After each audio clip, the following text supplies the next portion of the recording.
இப்போது புதிய அறிமுகம் ஆச்சி ஹோட்டல் சாம்பார் 50 கிராம் ரூபாய் 20 மட்டுமே. தமிழ்நாட்டில் நிலவி வரும் சமையல் எரிவாயு தட்டுப்பாட்டை எதிர்கொள்ள அரசு மருத்துவமனைகள் மற்றும் மருத்துவக் கல்லூரிகளுக்கு மருத்துவக் கல்வி இயக்குநரகம் முக்கிய அறிவுறுத்தல்களை வழங்கியுள்ளது.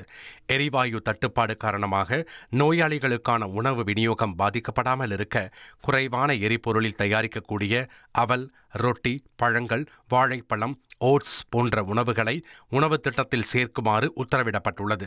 மேலும் தேவையான இடங்களில் விறகு அடுப்பு, மின்சார அடுப்பு அல்லது ஓவன்களை பயன்படுத்தவும், வெளியில் உணவு தயாரித்து மருத்துவமனைக்கு கொண்டு வரவும் நடவடிக்கை எடுக்கலாம் என அறிவுறுத்தப்பட்டுள்ளது. இதுகுறித்து அனைத்து மருத்துவக் கல்லூரி முதல்வர்களும் உடனடியாக ஆலோசனை கூட்டம் நடத்தி மாற்று ஏற்பாடுகளை திட்டமிட வேண்டும் என்றும், மேற்கண்ட நடவடிக்கைகள் குறித்த அறிக்கையை 2 நாட்களுக்குள் சமர்ப்பிக்கவும் மருத்துவக் கல்வி இயக்குநரகம் உத்தரவிட்டுள்ளது.